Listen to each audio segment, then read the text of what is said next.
Kalau mau perang terus jangan mundur katanya. Saya bertemu yang namanya malaikat pencabut nyawa. Dia pakai jubah seperti begini. Baru mulutnya agak monyong, hitam semua. Seorang narkoba itu kok sangat mustahil untuk bisa berhenti total. Saya nggak pakai bong, ada alatnya. Saya nggak pakai, saya drugs. Saya hisap langsung dengan korek. Jadi memang berbahaya. Banyak orang bilang kalau saya sembuh, gila.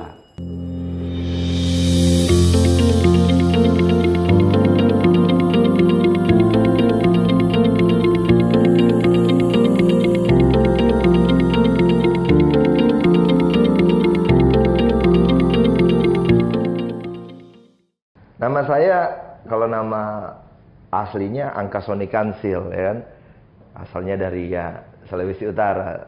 Ya, nama singkatnya Angli. Awalnya saya terjun di dunia musik dari lihat-lihat orang lain. Dulu hobinya balap motor. SMP itu saya hobinya balap motor. Saya lihat loh, kok ada orang bunyi gedang-gedung, saya deketin. Ternyata pas di dalam isinya teman-teman sekolah semua. Jadi sampai di situ saya bilang, wah, coba saya bisa nggak main? Saya dari kecil soalnya udah tahu sedikit-sedikit dulu main apa kalau di daerah saya namanya keroncong, kalau di sini ukulele. Nah, seperti itu saya bermain. Akhirnya saya terjun, ada satu senior yang dia ajarin saya main musik, main gitar, dan saya terjun di situ. Sekarang akhirnya saya cinta sekali sama main gitar ini. Dulu pertama datang itu dulu saya masuk di Jingga. Dulu ada banyak teman-teman kan. Seperti dulu kan saya satu kamar dengan celak kotak. Dia bilang, mari bro, kalau mau perang terus jangan mundur katanya. Akhirnya saya kenal dari satu band namanya Jingga, ya. Saya kuliah di Jakarta Barat dulu di Esa Unggul. Nah, di situ kita bentuk ada band dulu namanya Aura, sebelum dia ke Zigas dulu. Ada Aura. Nah, kita bentuk di situ. Akhirnya saya pernah manggung satu panggung juga dengan namanya Blackout, Mulan Jamila, The Virgin. Dulu Mita The Virgin itu masih ada satu label dengan kita, adalah satu label. Nah, masih di situ dulu kita. Saya sebagai arranger, pencipta lagu, sebagai musik director juga, dan semuanya lah yang bergerak pokoknya di bidang musik saya hajar. Nah ini pengalaman saya dengan narkoba, khususnya di dunia musik ya. Nah, saya kenal itu ada nama teman saya, dia salah satu pengusaha minyak. Dia bilang, kalau bro nggak coba ini katanya. Saya bilang, apa ini? Ini pokoknya coba dulu, pasti enak main musik. Waktu itu saya narkoba jenis sabu. Saya tarik, ternyata saya main gitar itu sampai 3 hari 3 malam nggak tidur. Wih, saya bilang, kayaknya mantap ini ya. Saya nggak bisa tidur, saya ngulik lagu. Di situ saya kenal narkoba. Pengaruhnya banyak. Pertama, kita jadi pelupa, jadi sensitif, ya kan. Orang ngomong bisik-bisik, kita curiga-curiga gitu loh. Jangan-jangan ngomongin gua nih ya. Nah, banyak hal-hal yang tidak baik lah bagi pribadi saya, yaitu saya selalu ngomel-ngomel kalau orang tua bilang A, bilang B, saya selalu ngelawan gitu sama orang tua. Jadi banyak sekali pengaruhnya. Dan untuk band juga begitu.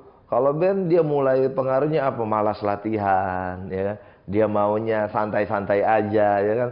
Ya, soalnya kan daya hayalnya tinggi. Daya hayal tinggi sehingga dia hanya bermimpi aja, tidak mau berjalan gitu. Dampak-dampak dari narkoba ini ya banyak sekali. Seperti yang pertama itu seks. Ya, orang lebih ke seks, ya kan. Apalagi jenis yang saya pakai ini kan sabu-sabu.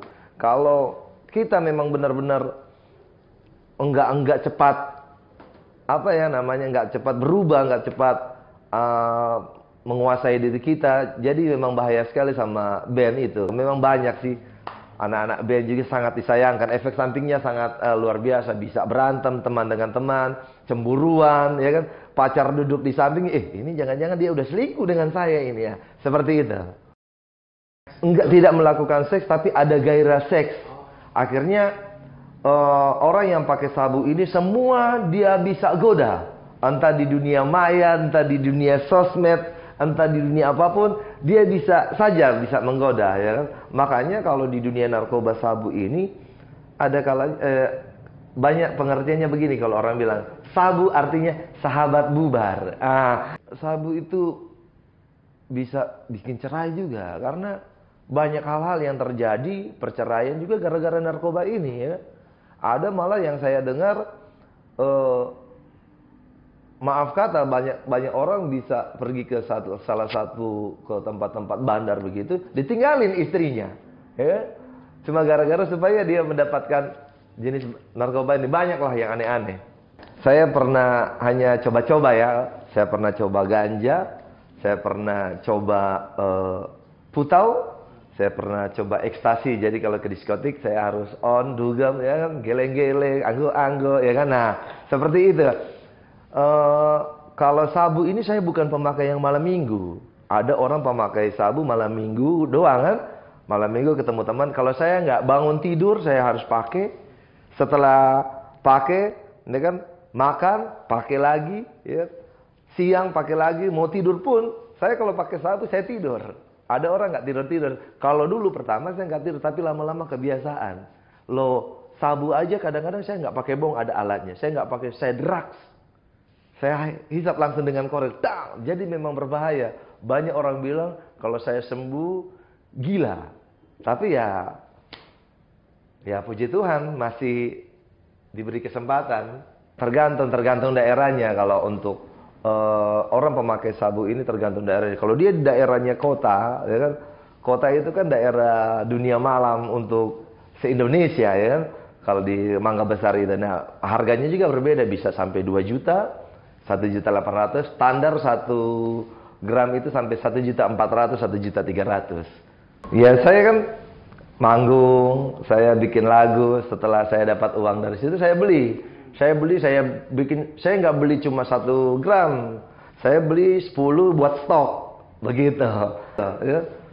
Karena memang bagi saya itu enak, ya. Lama-kelamaan hancur kita. Kalau menurut saya sih ada sebagian, sekitar berapa persen gaya hidup. Karena memang keartisan dunia musik ini identik dengan begitu. Kedua, pergaulan. Kalau dia memang jadi musisi yang bagus, pasti dia bergaul juga yang bagus. Tapi kan kalau kita memang musisi yang salah bergaul, cepat sekali. Karena kita ini musisi, cepat sekali pengaruhnya. Ya kan, dirayu sedikit. Apalagi kalau dirayu sama cewek, wih, cepat sekali itu, Kak. Saya ini jago simpan rahasia, ya kan? Karena saya kan anak sendiri. Jadi mama curiga, ya kan, tapi tidak pernah dapat bukti. Ya, saya paling hati-hati sekali. Nanti setelah ketahuannya setelah berurusan dengan hukum.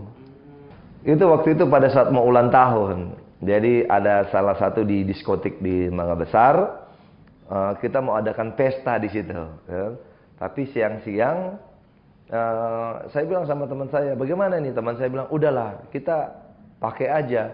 Tapi pada saat kita pakai dulu kan, namanya itu pakai foil. Nah, foilnya cuma 1. Jadi kita harus cari lagi dong, beli. Tapi memang udah jalannya Tuhan, saya harus ditangkap. Jadi kita beli namanya alat itu, cangklong namanya, dengan bong itu diglodok. Nah, di pinggir jalan situ, di daerah Mangga Besar situ, nah situ dijual di pinggir jalan. Nah, kita beli di situ, langsung diikutin sama kepolisian, dan akhirnya kita ditangkap begitu. Saya kena 4 tahun 9 bulan. Saya jalani 2 tahun 10 bulan. Banyak sekali. Ada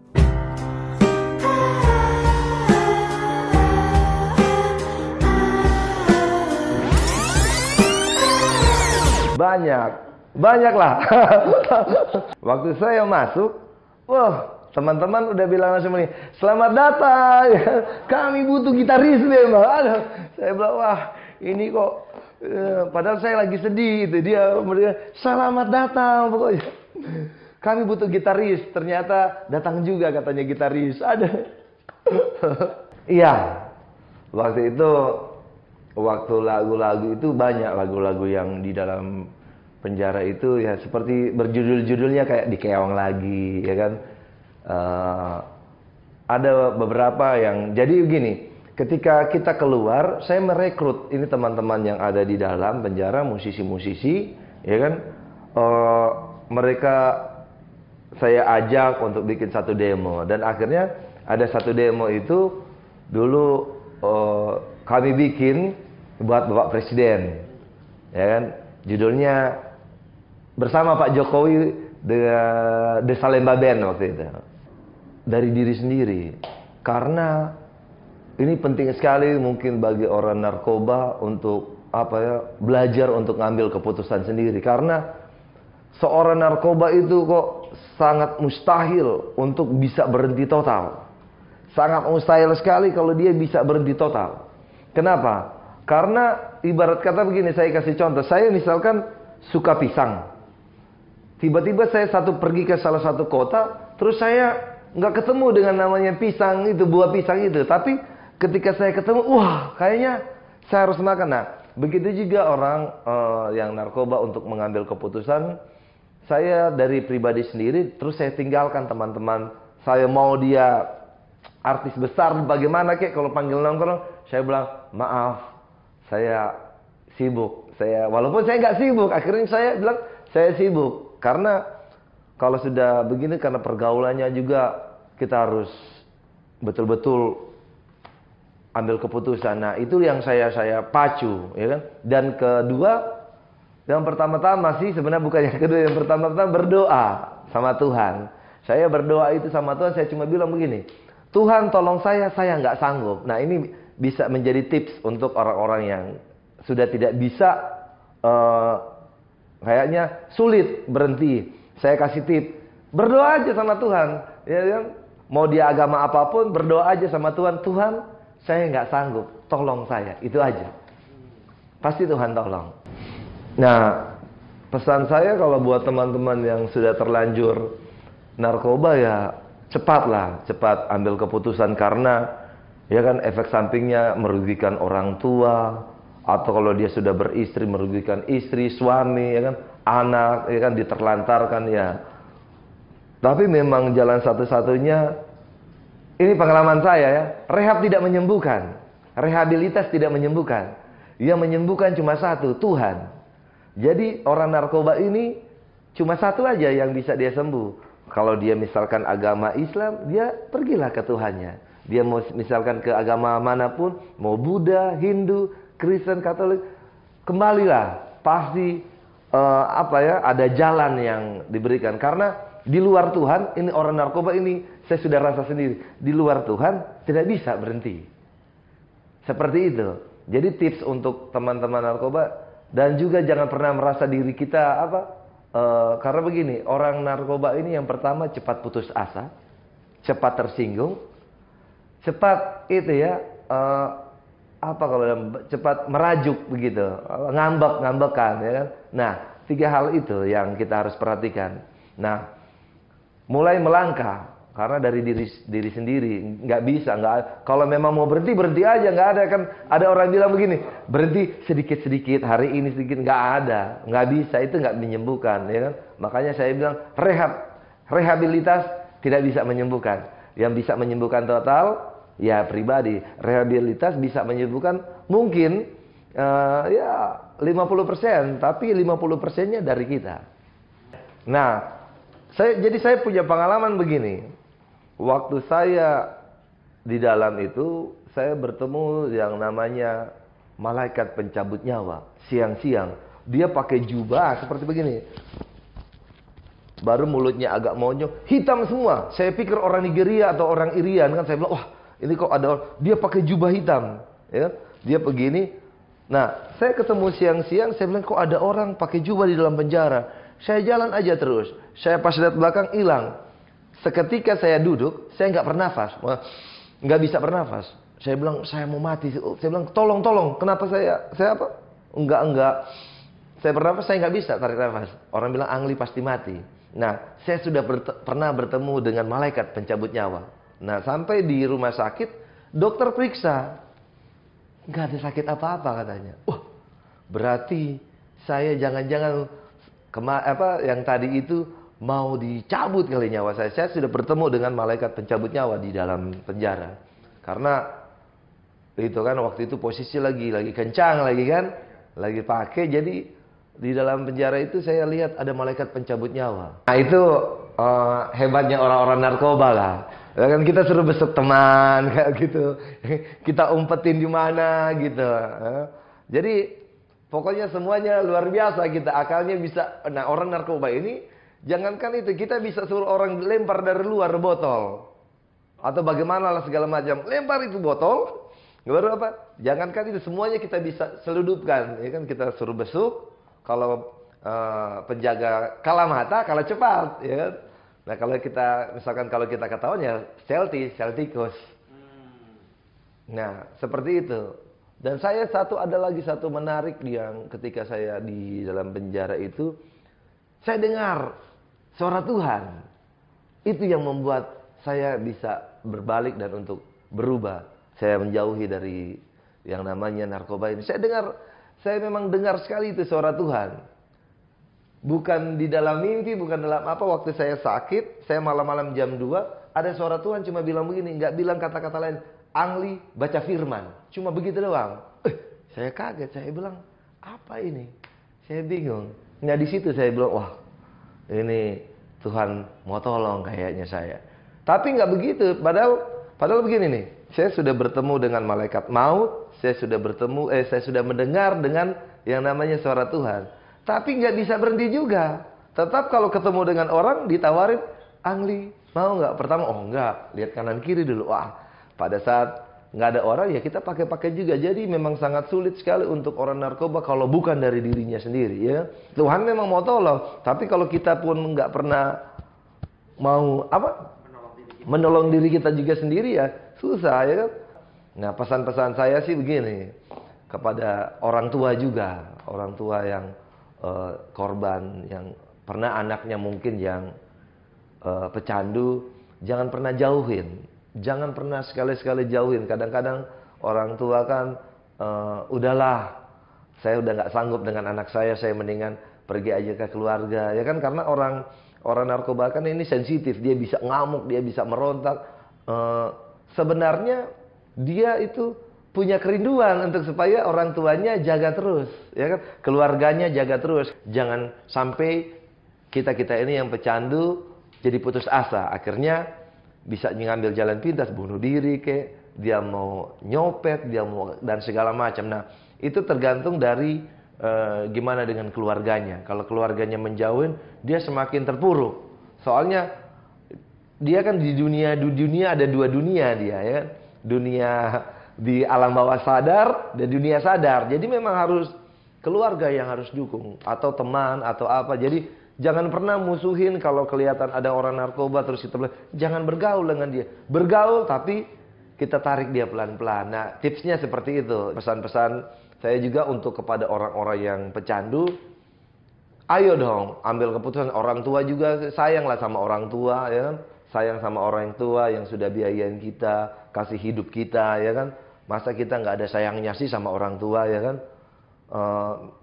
Kita ambil keputusan karena kasihan loh orang tua, ya kan? Keluarga yang jagain kita itu mati-matian sebenarnya buat kita. Bahkan pun dia berdoa buat kita supaya kita mau tetap berhenti dari yang namanya narkoba ini. Masa kita nggak mau berhenti sih ya kan? Jadi pesan saya buat teman-teman juga yang masih candu narkoba, ayolah kita ambil keputusan pelan-pelan aja nggak apa-apa.